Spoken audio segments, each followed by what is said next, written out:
I was not gonna sing the Canadian one. You know, some people want to stand up for it, but I will not.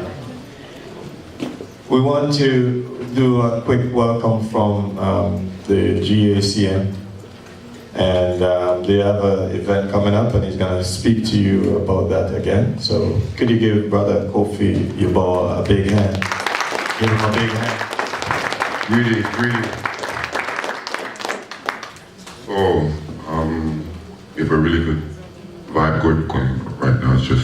It's amazing. I didn't realize the impact that this was going to have, you know, but it's evident. So here we are. This event here, I actually saw it coming because I was looking for this documentary for over a year and a half. It was crazy just trying to find anybody who had access to it. But Brother Cochise, the brother who produced this documentary, what you see that we're going to view today, Urban Kryptonite, he did a really good job of not leaking it out. Because I asked a lot of elders about it. If they heard about it, they saw it. Nobody really had any indication about it. But here we are, Urban Kryptonite, GAC at Toronto. Give yourselves a hand of applause. It's crazy how it came to pass, because how many of y'all pressed a small event? With a raise your hands. How many of you guys came to press a small?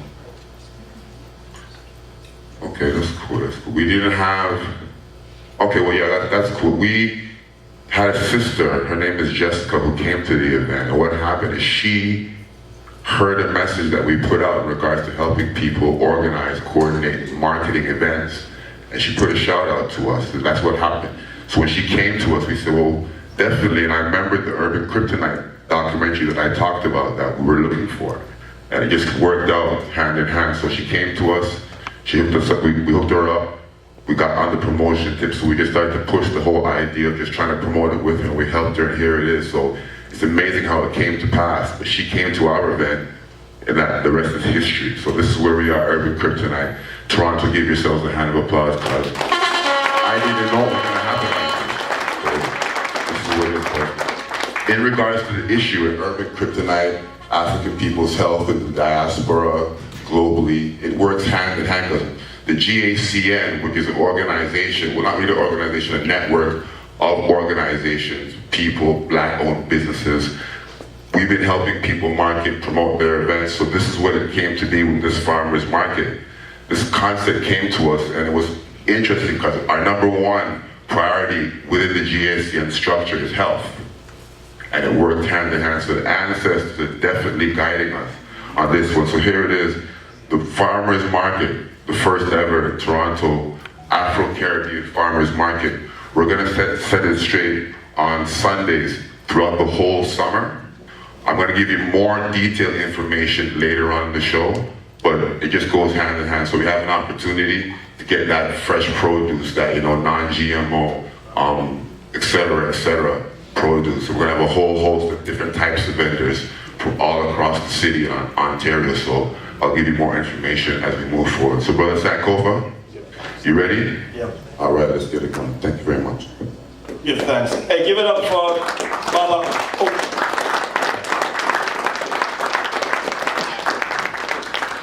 I'm gonna introduce, you know, I call her the architect. I met her about 40, I met her about 40 years ago, but she's not yet 40. This young sister, she visited a study group, the Eye of Eru, because she wanted to study, and she kept talking about food.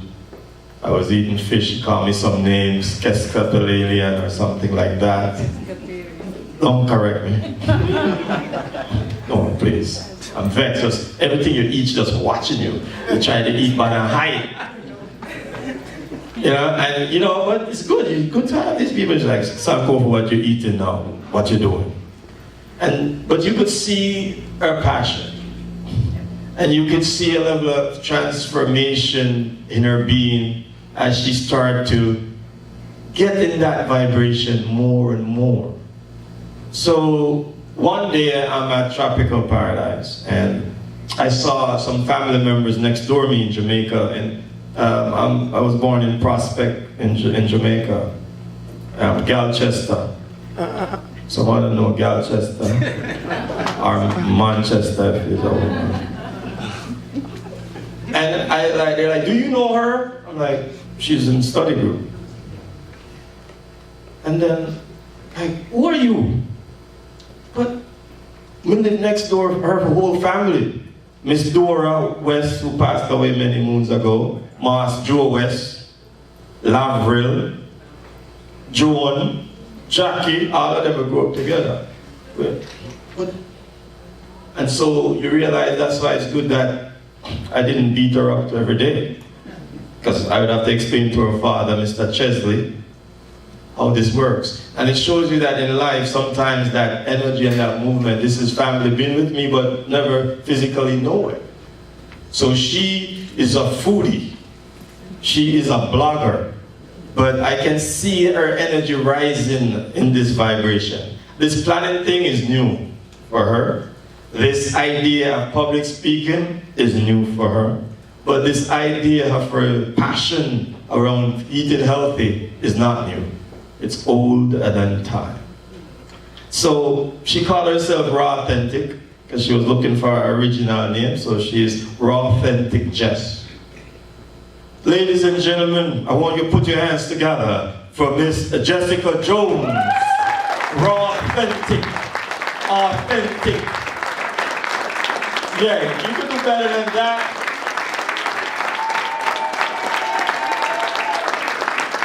Yeah.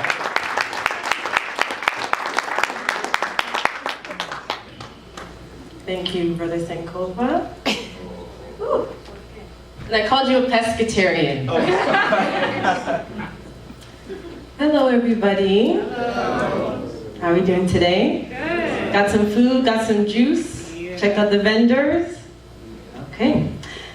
Well, welcome. Thank you so much for coming out. It's beautiful to see so many of us together to talk about our health, something that I'm very passionate about. And I know we want to get to the documentary, but I'm going to just tell you a little bit about my story, my journey, and how we got here today. So, I was born in Scarborough, grew up in Mississauga. My parents are Jamaican. My mom and sister are outside. I'm the eldest of three. My brother is here on the ones and twos. And my dad's here. I won't point him out because he's shy like me, but if you want to wave, you can. No? Okay. And growing up, I was pretty active. I danced all my life competitively. Jazz, tap, ballet, hip hop. I taught dance for a few years. I studied dance in school. I went on to dance for the Toronto Raptors, choreographed for them. So I was pretty active. And so exercise was not of anything strange to me. But my health journey started back in 2008. I was 25, turning 26, and I just didn't feel good. There's a joke in my family that I love my sleep, which is true. I do love to sleep. Top 5 things I love to do. But I was actually exhausted. I was sleeping for about 12 hours a day. And at that time, I was working as a server, a waitress. I'd come home at 12 o'clock. I'd sleep till 12 p.m. the next day, barely be able to wake up, to have enough energy to go to work, and the cycle went on. My joints hurt, my muscles hurt. I had some extra weight around, the midsection. And my mom, it's okay, I can share this, she has rheumatoid arthritis. And I said to myself, that's it, I have arthritis now. I'm done. But, at the same time, I looked around me and I realized that a lot of other people were not feeling good. And although we were healthy in terms of, the medical system, suffering from chronic headache and developing diabetes and digestive issues, everyone, a friend or family member had something happening. And I said to myself, we must all be doing something the same way, because I don't believe that we were, as a people, the Creator created us to, to just develop disease. And so I made the correlation between diet and disease, and I changed my eating. I became vegetarian, and actually a story about that. went to Jamaica in 2008, I think it was, for funeral, for grandmother's funeral. And there was a goat in the backyard. I was like, oh, you know, from Canada, they have a goat in the backyard. And then the next day we had some curry goat, and no lie, no word of a lie. And I looked in the backyard and like, where's the goat? My cousin's like, it's on your plate. I was like, wow, okay, I'm good, because it was tasting really tender. I'm like, I've never had meat so tender and soft, and it all made sense, and that kind of started. I decided, you know what, from then on, I just didn't want to eat any more flesh, any more death, and you know, people say we're supposed to eat meat, blah, blah, blah, and you know, I just feel spiritually that, you know, I like to enjoy living foods, fresh foods, and so I transitioned. Actually, I was pescatarian, I cut out the meat, but I was still eating fish. For some reason, it seemed not as bad to eat fish. And then slowly transitioned to being vegan, and now I'm more of a raw vegan, so I eat more of my foods uncooked, which is kind of strange to a lot of people. It's bad enough telling them you're vegan, telling them you eat raw goes over the head, but you know, through research I realized that, you know, I'm a natural being, I'm a natural creature, and I want to eat foods that in the most natural state. And I went to school, and one thing I realized, we were given case studies and dealing with people who have either cancer, heart disease, again, gout, arthritis, whatever you name it. And we had to come up with a dietary protocol. And so I had noticed when I was giving these patients their protocol, I was told to remove certain foods from their diet. And it all started to have the same thing in common. It was, you know, remove the animal products, remove the sugar, the flour, the processed food, the fried foods. And I said to myself, well, if I'm given this